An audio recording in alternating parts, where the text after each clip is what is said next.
guys, my name is Shay and welcome to my channel. Our favorite shows are finally back and it feels so good. Today I'll be reviewing Riverdale Season 5, Episode 1, Climax. Don't forget to like, comment, and subscribe. Let's get it. The episode starts off with Betty, Jughead, and Charles at a cabin where they inform Charles about the auteur. They tell him the auteur has moved on from killing to reenacting a metaphoric murder. Jughead tells him about a story he wrote about the group killing Mr. Honey in that same cabin and that he doesn't think it's a coincidence. A cop hands Charles a bag with evidence of movie ticket stubs with the initials BV on them. The initials stand for Blue Velvet, which is the videotape store. Jughead suspects David might be the auteur or connected in some way, and Charles says that he will bring him in for questioning. Veronica is in Archie's room where he comes in after working out. She finds the song Carry the Torch he originally wrote for Betty. She asks him to play it for her, but he refuses and says that the song stinks, which it clearly doesn't. You know, from the few lines that we heard him play for Betty, it was everything, and it just had me in my feelings, and it was just so cute. So cute. He says his focus is on pressing the Commandant. Veronica assures him that she will be by his side when trying to impress him. Archie leaves and Veronica stares at the balled up Carry the Torch sheet in the trash. Veronica, Hermione, and Hiram are having breakfast. Hiram says that his core strength is building back up and that he's beating the disease. Hermione is glad, but Veronica has a hard time believing him. She goes to call his doctor just to confirm that he's telling the truth. Hermione asks Hiram why does his doctor think that he's bouncing back. Hiram says he's trying out a new workout regime that seems to be working. It flashes to Hiram getting into a fight and punching a man, which I'm honestly not surprised. I mean, this is Hiram that we're talking about here, so. Veronica hears the news from his doctor and they celebrate. Jughead and Charles are outside the room watching David be interrogated. Charles says that David says he doesn't know how the store initials are on the ticket stubs and that he's never seen them before. Jughead says he doesn't know if David is making the videotapes, but he gets the feeling that he's profiting off of them. Charles asks Jughead where his partner in crime, Betty, is, and he says she's following up on another lead. Betty asks a lady in the secretary's office if she knew anything about the videos, and the lady gets defensive. Betty sees Mr. Weatherby and asks how is he doing. He says he made it through most nights without screaming. Archie and Veronica are with the Commandant. He says he's considering someone else and that he's looking for a champion. Veronica suggests that Archie and the other contender do an exhibition match. He says he'll reach out to K.O. Kelly, and Veronica mentions that she knows him because he's dating her best friend, Katie King. I'm still sad that show got canceled. It was really good, but it is what it is. Cheryl and Tony are sitting and talking about prom. Tony asks why does Cheryl want to be prom queen, and then Cheryl asks Tony the same thing. Tony says that if it's important to Cheryl, it's important to her, and that the only royalty she cares about is being Serpent Queen. Kevin shows up and wants to add his name and Fangs to the list to be prom king. Cheryl stops him and tells him that she's dreamt her whole life about being prom queen and that it's been her destiny since birth. I love Cheryl. Kevin walks away and Cheryl thanks him for understanding. Veronica and Archie are at Pop's and she tells him she booked them a presidential suite for their prom rendezvous. K.O. Kelly comes in and Veronica greets him. She introduces Archie and K.O. K.O. throws some shade Archie's way and asks are they even in the same weight class. Archie says he's bigger than he looks. Veronica says that Archie volunteered for K.O. to stay at his place and train at his gym. Betty and Jughead visit Brett in prison and they ask about how to have leverage over David. Brett says that if David isn't talking, then why should he? Jughead threatens him by saying that he knows a friend, War Baby, who was in prison and that he hates preppies. Brett asks about the investigation and Betty tells him that someone is making videos of them and their friends doing violent things and that they feel that David is somehow connected to it. Brett says that David has these underground red band screenings. He says to get into those screenings, they need to be on a list or prove to David that they are the real deal. They have to bring him a snuff film.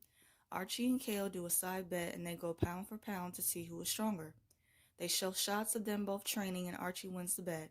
K.O. and Archie are in the sauna and he admits that he has endurance, but when it comes to power, they will see who's stronger. Archie says that tonight they are going to go to Veronica's speakeasy. Betty asks Jughead where they would get a snuff film. Jughead mentions how they can make one and say that they need to find a scream queen. Cheryl immediately says no, but then she comes around and says that she does want to expose the culprit because of the snuff film of her father shooting her brother Jason. She asks what the story is about, and Jughead lets her know. She says she wants a wig because she doesn't want anyone to recognize her by her signature hair. Betty, Jughead, Cheryl, and Reggie are in Cheryl's basement, and they say how the snuff film is going to go down, and that Jughead is going to film it. The group is at the speakeasy, and Veronica sings Carry the Torch. It shows flashbacks of Archie singing it to Betty, and oh, my heart. They glance over at each other for a quick second, and you can definitely tell that, they're still feeling some type of way about each other. That's what I feel. Archie, Veronica, and KO leave the speakeasy. Veronica kisses Archie and he walks away to leave. She tells him she loves him and he replies back, but you can clearly tell that he was upset that she performed the song. And it was just really, really awkward. Cheryl gets into bed with Tony and tells her that she wants to host a dinner before prom. Tony asks who should they invite, and Cheryl says their families, specifically Tony's parents. Tony says that even though she's out to her grandparents, that she doesn't think that they can handle the dinner. Cheryl asks her what will happen when she meets them at graduation. She says that she's supposed to pretend that Tony is not her girlfriend, and she gets upset. Tony says she knows that it is backwards, but that's her reality. KO and Archie are talking about him potentially going to the Naval Academy. Archie says how he worries that he's holding Veronica back, and KO says that that's for the ladies to decide. Back at school, Kevin shows up and joins Betty on a trip to the Blue Velvet store so Betty won't be alone. Tony is with her grandmother, and she tells Tony that her girlfriend dropped by for a visit. She asks her when she was going to tell her that she was dating a Blossom. She mentions how the Blossoms took everything from their family. Tony tells her how that's ancient history and that Cheryl is nothing like her family. Her grandmother asks Tony why she kept her hidden like a secret, and Tony replies because she knew what her reaction would be. She forbids her to not date Cheryl. Betty and Kevin are at the Blue Velvet and show David the snuff film of Cheryl and Reggie. He is not impressed and doesn't accept it. Betty brings a backup tape where it shows a video of the Black Hood, her dad, young as a little boy, and his mother is telling him to do better. Betty tells David that the tape is his, but only if she is invited to the screening. We go back and forth between Archie and KO's boxing match and Betty and Jughead at the screening. Betty and Jughead go into a room where a group of people with masks are watching one of the auteur snuff films. Jughead asks a few people if they know who the director is, and no one answers. A guy shows up asking for an autograph and says that Betty looks even hotter in person. Jughead gets mad and punches the guy, and him and Betty leave. Betty and Jughead are in the hall where they see someone with a mask and follow him. They run into Jellybean, and Jughead tells Betty to go on and that he'll stay with her and that they'll both leave eventually. KO Kelly wins the boxing match and Archie is upset. The Commandant says that he wants to stay in touch with Archie, but Archie says that he won't be applying to his school again. Tony asks Cheryl why did she go to her grandmother's house. Cheryl says that she thought that Tony didn't want her to meet her family because she's a lesbian. She says she learned that her grandmother hates her and her family. Tony says that she's got to admit that Cheryl's ancestors were horrible to hers. She says her grandmother is begging her not to go to prom with her and that it would dishonor her family.